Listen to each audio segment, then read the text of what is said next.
এই যে বাগান সম্পূর্ণ গোবর সার, মাটি আর কিচেন ওয়েস্ট কম্পোস্ট, সরিষার খোল আর রান্নাঘরের বিভিন্ন রকম জিনিস ঘুরিয়ে ফিরিয়ে দিয়েই বাগানটি তৈরি করেছি। আমরা বাগান করতে বেশি চাপ নিয়ে ফেলি, তাই না? সুপ্রভাত বন্ধুরা, আশা করছি তোমরা সবাই খুব ভালো আছো। ছাদ বাগান পুরো পরিপূর্ণ সবুজে সবুজে। চলো আজ বেশ কিছু সবজি হারভেস্ট করব, সেটি তোমাদের কাছে শেয়ার করব। ফার্স্ট সকালে চলে এসেছি সবজি হারভেস্ট করতে, বলতে পারো ছাদ বাগানে বাজার করতে এসেছি। চলো বেশি অর্ধেক ভিডিওতেই শেয়ার করি পরিচর্যা কিভাবে নেবে। আজকে পরিচর্যা করার পরে কেমন রেজাল্ট এসছে চলো সেটিই দেখাবো, আর বেশ কিছু সবজি হারভেস্ট করে রান্নাবান্নাও করব। আমরা প্রত্যেকেরই জীবনে সাংসারিক কলতান আর চাপ আর হিসাব করতে করতেই সময় চলে যাচ্ছে। চলো না আমরা সবাই মিলে একটু সবুজের কাছাকাছি থাকি আর মনকে সবুজ করি। নানা রকম হিংসা আর সমস্যায় নিয়েই আমাদের জীবনটা যেন জর্জরিত হয়ে যাচ্ছে। প্রত্যেক দিনই পরিচর্যা দেখাই, আজকে পরিচর্যার রেজাল্টগুলো দেখো। বাম্বু সাইজের আজকে দেখাবো টমেটো।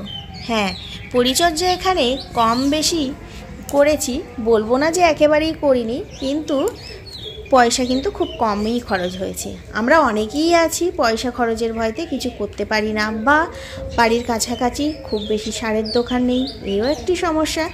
তো দেখো, আমাদের যদি ইচ্ছা থাকে তাহলে আমাদের এই রান্নাঘরে থেকে আমরা কম জিনিস পাই না, কিন্তু সেগুলোকেই ঘুরিয়ে ফিরিয়ে ব্যবহার করে দারুণ একটি রেজাল্ট আসবে, আমি কথা দিচ্ছি। দেখো, আমি বেশ কিছু সবজি তুলেছি। প্রথমে দেখলে মূলো তুললাম, মূলোগুলো বেশ বড় সাইজের হয়েছে। তারপরে টমেটো তুললাম, তারপরে দেখো ধনিয়া পাতা বেশ কিছু তুলে নিচ্ছি।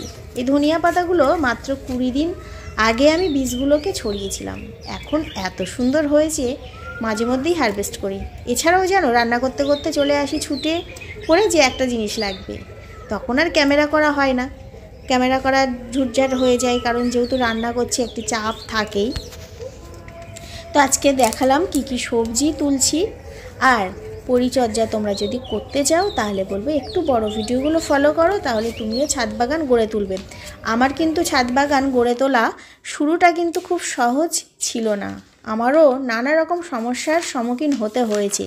তারপরে ইচ্ছাশক্তি, ধৈর্য, সেগুলো বারবার ধৈর্য ধরে করতে করতেই আজকে আমার মোটামুটি একটি বাগান হয়েছে। আমি বলবো না আহামরি বিশাল বাগান, তবুও চেষ্টা করেছি, যতটুকু পেরেছি এতটুকুতেই খুশি।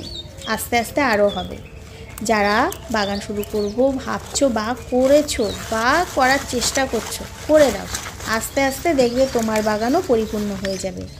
টিপস হিসাবে আমি বলবো সহজ সিম্পল পরিচর্যাগুলো করো। রান্নাঘরে বা বাড়িতে থাকা উপকরণ দিয়েই বাগান করা যায় না নয়, করা যায়, কিন্তু আমরা যে প্রচুর পরিমাণে ফলন পাবো সেগুলো করতে গেলে পয়সা খরচ করতে হবে। আর মোটামুটি যদি মনে করো যে করব, তাহলে এমনি নর্মালি হয়ে যাবে। বাগান করতে আমরা অনেক চাপ নিয়ে ফেলি। এমনি থেকে লক্ষ্য করবে আমাদের ফোনের পিছনে হয়তো 3-4 ঘন্টা চলে যায়, সেগুলো কিন্তু ভালো কিছু দেখা বা ভালো কিছু করার নয়। আমার মনে হয় তার থেকে এরকম সবুজের সঙ্গে থেকে বেশ কিছু সবজিও আমরা করতে পারবো, আমাদের মনটা বা ভালো লাগার বিষয়কেও আমরা একটু প্রাধান্য দিতে পারবো। 3 মাস আগে বেশ কিছু বেগুন চারা বসিয়েছিলাম, সেগুলো বর্তমানে বেশ ভালোই ফলন দিচ্ছে। একটা কথা বলবো, বেশি চাপ না নিয়ে সোজা সাপটাভাবেই বাগান করা ভালো। সকালটা যদি এভাবে শুরু করা যায়, দেখবে দিনের বেশি অর্ধেক সময়টা ভালোই কেটে যায়। রান্নাঘরে শুকনো লঙ্কা দীর্ঘদিন নষ্ট হয়ে গেছে, অনেক সময় দেখবে ছাতা ধরে যায়, সেগুলোকে এরকম মাটির মধ্যে ছড়ালেই এরকম প্রচুর পরিমাণে চারা হবে, সেগুলোকেই বসিয়ে দাও, খুব ভালো রেজাল্ট আসে। কিন্তু কত পরিমাণে চারা হয়েছে, মনে হয় 1-2 বিঘে জমি চাষ হয়ে যাবে। কয়েকদিন আগে আমি শেয়ার করলাম না লেবু গাছে জানুয়ারি মাসে কি পরিচর্যা নেবে, দেখো 5 থেকে 6 দিনের মধ্যে প্রত্যেকটি ব্রাঞ্চে ফুলে ভরে গেছে। তোমরা একটু ভালো করে খেয়াল করো আর লক্ষ্য করো, দেখবে পাখির কলতান কিভাবে সুন্দরভাবে মিউজিক দিচ্ছে। আমরা আর এক্সট্রা করে মিউজিক দিতে লাগলো না। বাগানি বন্ধুরা, বাগান করতে শুধুমাত্র ধৈর্য আর ইচ্ছাশক্তি আর একটু সময় লাগে, ব্যাস এইটুকুনি থাকলেই আমাদের দামি দামি সার আর কীটনাশক কিছুই লাগবে না। আজ এই সবজিগুলো হারভেস্ট করলাম, কেমন লাগলো ভিডিওটি কমেন্ট করে জানিও। ভালো থেকো, সবুজের সঙ্গে থাকো, টাটা।